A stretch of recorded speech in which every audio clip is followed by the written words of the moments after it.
omulenzi yansema mwete banayendi mulavu kekagiriro bwe mugejo wasewa. Welcome to Big Body Live. It is another episode of the Girls Chat Room, and I'm with my beautiful sisters here. Angela. I don't know to know them what. I think yes, I could know the waiting and the second is a Temujan. What do Abatula Balunji, it's your girl Angie. The Banja Musko, Abanji Bulos. Like many of you asking yourselves why I call myself that. They never gonna inbox me. You get to know. But now, guys, let me tell you this. Slay, I just let you get your salary. What is this? I mean, no, but that's never anyway, it's your girl Nyonyozi, the Slayer, you know? Yeah.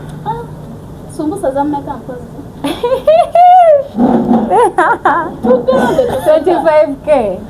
It's Sumusa. Mazati Slayer, we were to get 25k. Busumusa bwe bitano bwe bili kitundu. We are back again with the next episode and the second episode, and here we are with the topic of a discussion today. We are talking about girls who let men pay for them tuition. There was a mkategera at all and they were disappointing that they like total disappointment. A man pays for you tuition and in hope in future abayagala kumaringa, but later you change your mind. That is the topic of today, and it was based from a real story. This story happened, I think I saw it on TikTok mostly. Omwala guy amsosula tuition from high school paka ku university.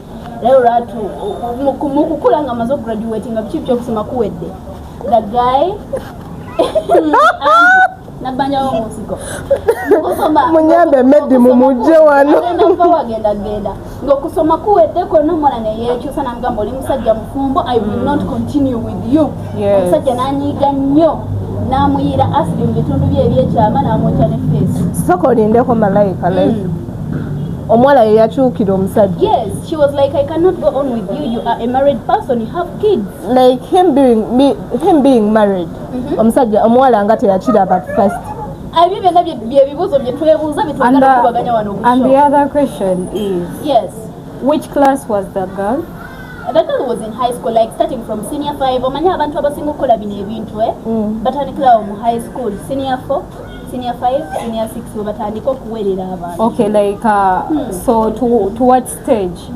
The man university namala na graduating, then that graduation period nga amaliriza omala we yekyusiza nga mazo soma nagamba I cannot continue with you. Sajja nanyiga namwocha Zubeda, sorry ebitundu byekyalo Zubeda ajja kunonya. People are saying things. People about Zubeda. Someone said that like obulambulinga Zubeda. By the way, what is that? You guys. Let's not like talk about the discussion. But anyway, why did we bring out this? How does these things that I know you've heard of a scenario obanga mkwano go bamuweredde yenagamba boyfriend wange yamperera wenyine ku boyfriend. Actually not even that, but that thing is really common in a girl child's life and day to day life. Muri mukulekana mira kangambye mutereze. That thing is really a common thing.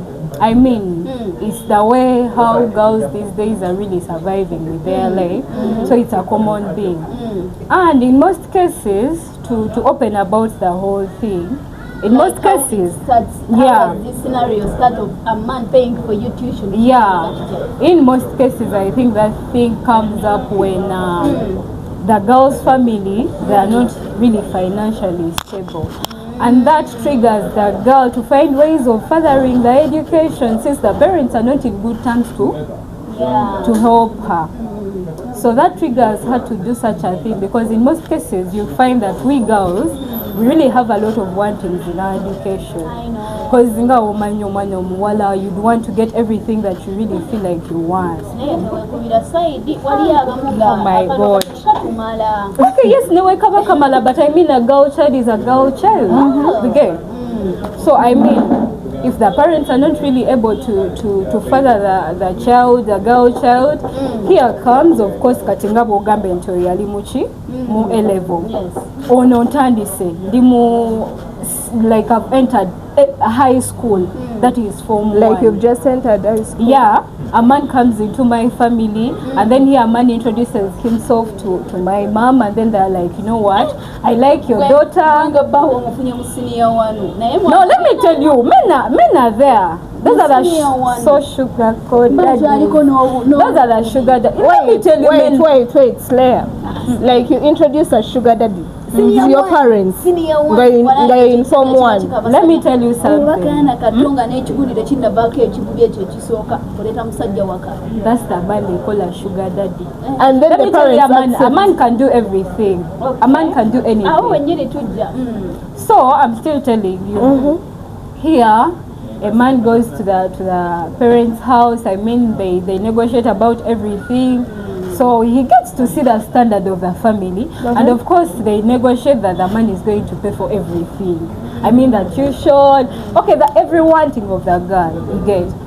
So time comes, I mean, for the girl, of course I might enter into that relationship with that man just for survival. Okay. I mean, that comes to the conclusion of why the girl reached a point after graduating and everything. She had to change her mind.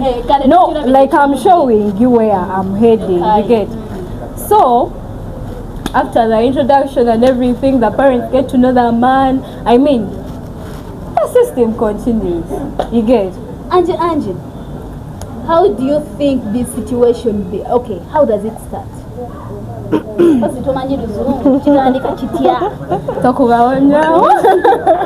Osabudde, but anyways, ndowooza kinene ekintu kitandika in the way that ono kyayogedde ekya senior 1, it is kind of hectic because you can't tell me that a senior 1 girl yakava mu primary P7 agenda letter sugar daddy to the parents. You guys, they think that I'm really telling the parents you. are stupid. I'm a witness. That's why I'm saying this. Some parents are stupid. I'm a witness. I mean, I'm opening up to the people. Is it I'm your telling life? them. Yeah, it is something that before. It is something that came into my life when I just entered HSC. I mean, not HSC, sorry, high school. Wait, you had a sugar daddy? I'm a victim. And take us on. Okay. So, kati waliwo abazadde abasiru. Yeah, waliwo abazadde abasiru, and they will accept this sugar daddy to be with their child. Okitegeera. Kale ate waliwo baneeno nfunye sugar daddy wange mu senior 5. Oyo ye kiyinza obutabeera nga kibuuminga nnyo because abamukulu. Yeah. Abalala abasinga babeera mu senior 5. Babeera 17, 18. Obeera okuzenga weegatta. Embuzi emiti tugirinnya senior 1. okitegeera. Tugende maaso. Abamu miti. Bw'olinnya ki? Abamu embuzi baazikutulira mu vaaka ya P7. But anyways, kati kinene ekyokubeera nga olina sugar daddy, like that sugar daddy akuweredde otuuse. Yes, abamu bakikola lwa mbeera. Yeah, olw'embeera. Nyinza okubeera nga nze waffe we are not well. Naye nga waliwo ekisajja ekizze n'obusiru bwakyo. Kisajja. Kisajja. Yeah, si musajja. That's not a man. Kisajja kizze to me, like to pay my tuition. Kirese family yakyo. Sometimes his family bali abubi. Sometimes abaana be tebasoma. Naye azze ewange omugwira ali mu kunsomesa, ali mu kumpa bye neetaaga. Nange I'll take that opportunity. I'll take that opportunity. Since waffe tetuyina and I want to study. Okay. Nkukkirize ontwale onsomese ontuuse gy'ontuusizza malirize, like I disappoint you out of the blue since you've been disappointing your family. Okay. For me, I believe this thing starts with let me climb the miracle rain, like the miracle side. omuntu onabera destiny help awo bannaye olumu ayinza okujja nga kusaze mu buseera buzibu financially you're not stable or your parents are not stable nakuyamba nakukwatako for me I call that destiny like okubeera destiny help era omusajja wenna ng'oli eyo ng'oyamba student yenna destiny helper, yes, it's true, someone who like but pays. That's not, Okay, yes, you're paying my tuition, you're doing everything. Nange nkuwaako. Okitegeera. Olumu nno abatakusaba nnyo omuntu waati tosaba nnyo naye kasita nkuwaako as long as I sleep with you. Musirike waawo oyogedde ku destiny helper that comes within like I mean there are times whereby there are people who are going to come in your life for a reason, you get. Yes. But the other one purposely comes for something like maybe marriage if someone is really true about it, and then maybe another one wasting your time, you get. Yeah. So I mean, when Tukanga Nanga, I'm so desperate, I mean we are poor and all that, I mean the only solution I have, it is to also accept you and use you as well. The moment I reach my destiny, I mean I'm done with you and find my level, my love of my life and everything. Destiny help, okay, abajjidde in that miserable lane, but abakuyambyeko, regardless of the fact that he may need something from you in return. Yeah, that's true by the way. Then the other thing is also love. This person may reach out to you nga yakwagala byalabo, you don't know. So I also call that as like tasa kubanga they love you but and you don't know. Omusajja nze namala okulaba teri musajja atawa muntu like gwatayagala abasajja era ogenda okuteekamu era omusajja ateekamu gwayagala. Malaika, let me educate you about this. Oh. A man can do anything they want as long as even if they don't love you, they will have to spend millions of money just to sleep with you, and that's enough. Talk about that. And they are not going to love you. Malaika, let me bring you in a scenario. Hey, like she has talked about a man doing everything. Naye nga takwagala. Men do that.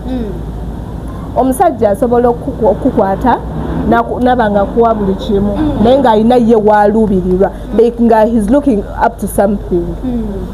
So there is a man yali nga omuwala byayagala.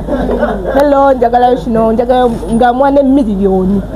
Okitegeera, njagala miliyoni ng'azimuwa tamulwisa. It reached a moment they had sex. After having sex, after some days, guy namukira namuga agenda weekereze. As in genda weekereze. Just out of the blue. Omwana ogenda okwekereza she was HIV positive. But anyway, yes, I can tell your scenario or relate, but girls, we need to be careful. Thank you. Men are users, but we are also users. You can use him the way you want. But use him wisely. Use him wisely. Naye making sure ati mugenzo mudwaliro mwekeredde natunaba muwaako ku biki ku bijambo ni ku byonna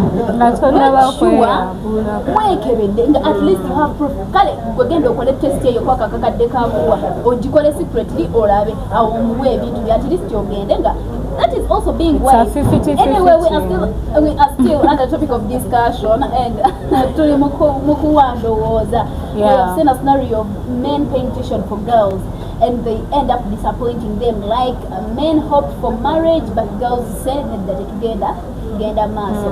And here comes a question. Are parents always involved in these scenarios? Area was like omwami yatuka wali parents. So that is relatable. The parents were involved. And 100%. But there is a scenario. I have found my boyfriend from campus. My parents don't know the bagamba. Waliwo yo chali wanga nyamba kwa yagamba jabu nyamba. Like that. When parents are not aware of this. But by the way, to talk on that. Now such a scenario whereby you're at campus and someone is helping you in but you're at campus, that means financially you're a bit stable. But we are talking about a scenario whereby you're in high school. It is still way like we are it is broad. Yes, but then the broader part of it. But then here you're still young. I mean tonaweza miaka jiri nto mzade katakuleka. I mean Malaika, you can sleep outside, do whatever you want. I mean something like that. So here we find in most cases our parents are involved. Oh, when you see How? that. Oh, Yes, that how? is true. Because some of these parents, they will get to know, omwana wange now is seen by some men around. I mean, let me talk to her and get to find out who is she dating, I mean, which kind of people is she moving around with and all that. So when they get to confirm, they're like, oh, bring that kind of man, I do what? I see him, because you never know, they also think about it, maybe it can be of an opportunity for them to be helped by those men, and maybe they can push their children and all that. So you find that most cases, these parents are involved because when they get to look at their background, their financial status, they're like, oh, this is a blessing. I mean, omwana wange ne wanaba nga asomeseddwa from this step to another step. It is a mashallah. You get? So in most cases, me, I believe these parents about are in between the whole thing. Okay. And when it's a no and it has reached a point, it has ended, they're always like, tomanya chivade chijana kuta. I mean, thank God it has happened like that. The parents are involved. And do you have a take That's on what I this? say. Yeah, I Parents do. being involved, yeah. She has talked about, I was actually going to talk about it. Like, if a parent doesn't know that, if you are a parent, ngatomanyi nti your child, I know you know that your child, I know mutu amusasulira tuition or school fees, but you've never met that person in person. You're stupid. You're too stupid. Kubanga, you can't tell me that, you know, omwana wo wali wamusasulira tuition, you know that, but you've not seen the person in person. That's really right. And the other thing is that parents being involved in this thing, some us ngafa abawala tuka ku campus, we stay in hostels. I know. Njabera mu hostel, I get my person out there. That person ankwane abedenga yeye amokunsasulira tuition. My parents are paying my tuition in case. My parents are paying my tuition as well. And then my parents who in tuition, not in tuition, I balance up. But my parents don't know about this person. So kati chenyenzo gamba, this thing is 50-50. Yeah. Okay. All right. Anyway, we know that such things have problems, and mostly they are affecting girls. For a man,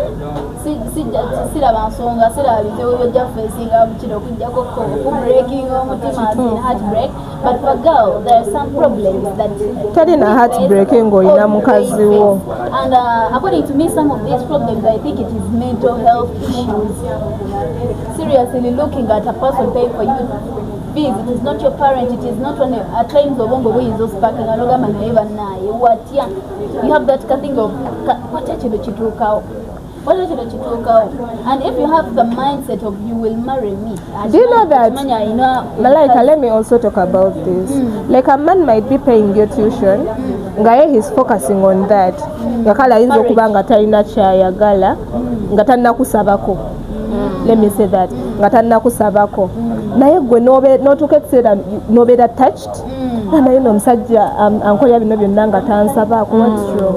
Gwe kennyini n'omugamba kankuweeko. You're triggered with that. You own that feeling. Nogamba kamuweeko. Ekyo nakyo kyeki. Nga takusabyeko takoze eki naye gwe out of the blue nogamba ngenda kuwaako. Right, do you have any challenges that you think girls face that are under this situation? For me, one of the challenges I noticed in this scenario that I've given you, that I watched on TikTok, is that the harm they get, like after onobamocheza face, harassment. Yeah, that's also true, harassment. But there is something called depression. Depression. It comes with, Tomanya, the time that girl has spent with a man. I mean, she has gone through a lot. Because I know by the time she went to say that, no, I'm done with this, she had something that triggered her. I mean, she looked at him and then she's like, oh, maybe, like, not maybe, but this person is not my type. This person is not my type. And due to the age difference, because such people, you find that such men are, I mean, they are the sugar daddies, age of 40, 50 and all that. I mean, that trauma of moving with a person far older than you, there is the way it triggers your mind. I mean, you cannot move freely with that person in the compound, I mean, in the congregation of a lot of people. And I mean, how are those people going to judge you? How are they going to look at you? Ate abasajja we batyo baagala otambula naawe. And another thing, this is it. So I'm talking about the depression part. Being with him, you had intimacy, I mean, you slept together, nofuna olubuto, okyasoma, nakuforcing odujjamu. I mean, he's not ready. In case he has a family. Oshitegela, ate nakuleetanga bwagamba nti we are not ready, I have a family, I mean, I have to take responsibility of you as well as my family and my children. I mean, it's a lot.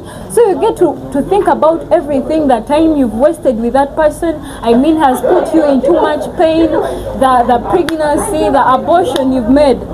Hence, depression, because you're not going to open up to your parents and you're like, you know what, I aborted twice for 1 month, thrice for 1 month, not even in a year, like 2 months you've aborted 3 pregnancies. I mean, what's that? It brings you that trauma and you're like, you just hate yourself. The depression comes in. That's where you find like a lot of girls find themselves like killing themselves and all that. So using drugs, many challenges. I can understand the situation, and really it is hectic to the side of the girl. Like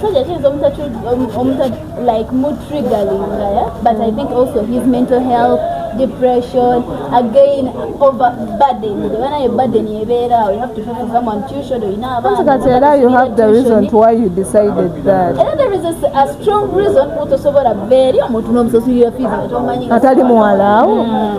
there are strong reasons, that is why we are like, like the other disadvantage or the other challenge these girls face, like sexual abuse. Bakakibwa. How? Thank you. You're paying my tuition. Here is my point. You're paying my tuition. I'm appreciative. Now you reach a moment noyagala okunkozesa rampaka. I'm not willing. At one of these points that you can't run. Malaika, here is the reason. You're paying my tuition.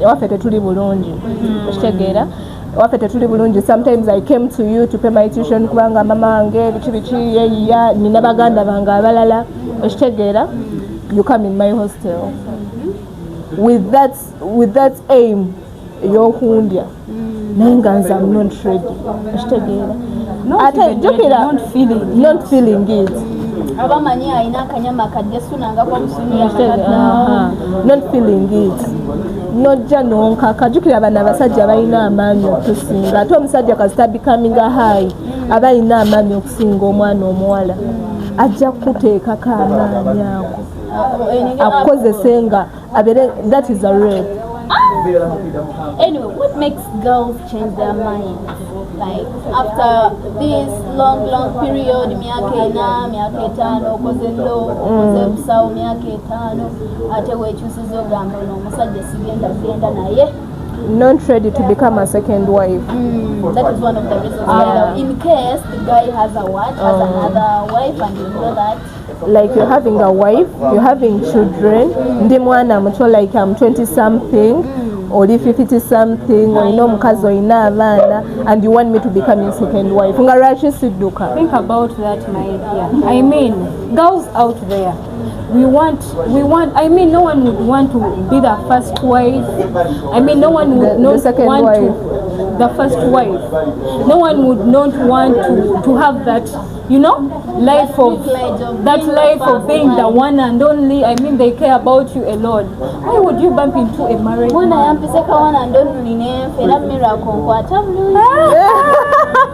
You're the one and only. Wait, katika bagambe. Most cases, I think I'm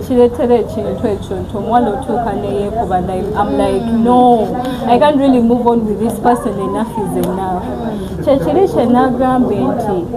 You see, twagalanye bye bintu due to the situation and the financial issues that we have in the family. But then think about the age difference. Nze kambabulire bannamwe girls out there mwagala abasajja but age difference, and you really think that it's gonna work out in a relationship. My dear, werimba oli mukula bukuzi nze kankubulire, because let me tell you,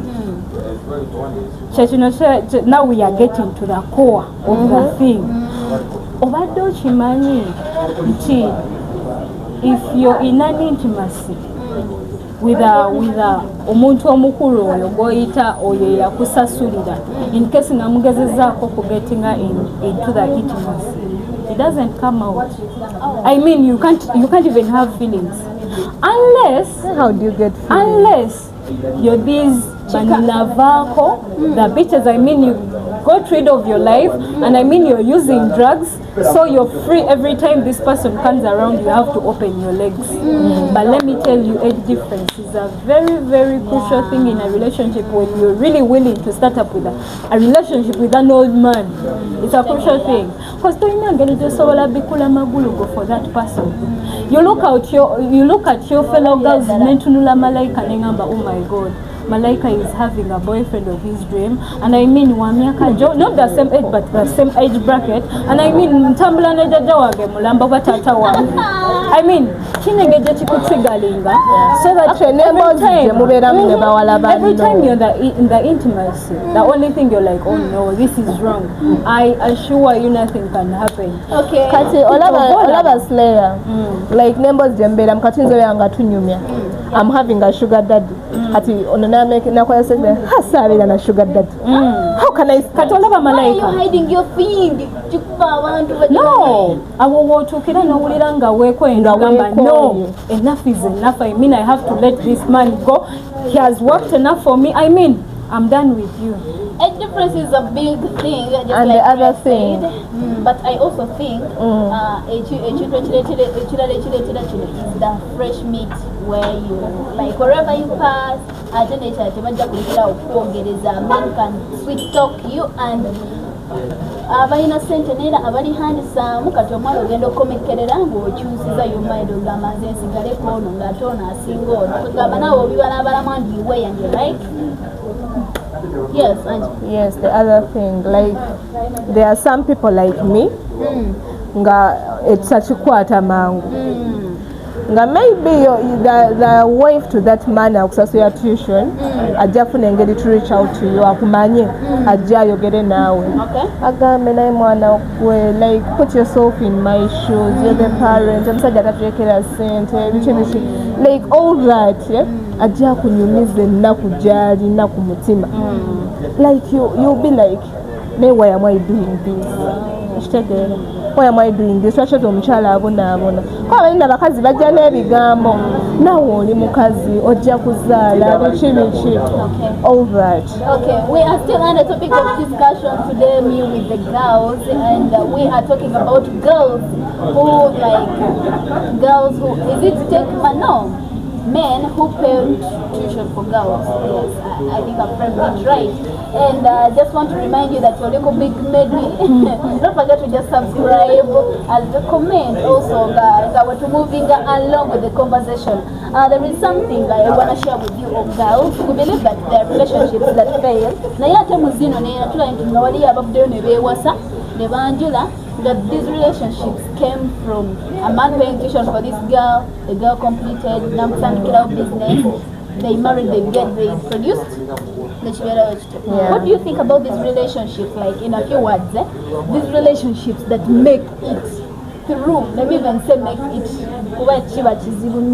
relationship okuchikuba naye wali yazikikubye nga bw'okyogedde nti kiba kizibu nebimbaako nga bw'okyogedde nti kiba kizibu kyekituufu kiba kizibu kati this relationship okutuuka ku marriage ekisooka kikonfide sacrifice n'oguma n'ogamba let me go with him kangende naye ekijja kijje oba boogera boogere The other thing, Idea one. I'm paying the tuition. Chinkutteko nnyo. He wants to marry me. Let me go for it. Deep inside you, Nenga you're ate deep not inside you, happy. you're not happy with that. Okitegeera. Okay. Nga like otukanese n'ogamba nze kati waliwo banene ababeera gumite. Omukazi nga bwe mbagambye najja n'akunyumiza. N'ogamba I don't care. The money ankolera buli kimu.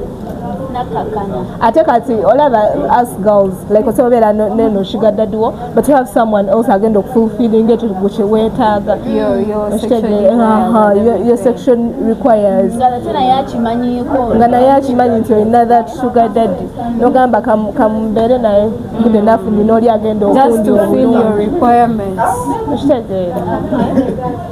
Rare. How do these relationships make it? I think for those, as she said, it's a matter of giving in yourself, all you, and you're like, no manye nakuya wa mwenoga matikati kama mbaya ni mbaya. I have to sit down and know my family background. I know everything about my family. Ntuza kabina kange nsalewo nga bentolo musajja. At least agenda ku improving our family yange, atude mu poverty and everything. Because honestly, if you don't do that, I mean, you're gonna be fucked up. Okay, we still have a lot more to share with you, but we are coming back with part 2. Just kubona topic eno mpanvu, it has it calls for a lot of learning, and we're going to have an expert here Big Medi Life atugambe ngoyo omwami yali ayise in that situation, but then ndowooza okuleeta manager waffe atumuulireko naye alabika talinayo yadde bwe yali aweeredde Talina maani. Alabise okuba nga talinayo. Temuwayiriza we're going talina to get maani. someone who experienced such a situation. It can Medi even himself. be a Medi tasoboka. It can even be a young sugar daddy like Slim Daddy ajja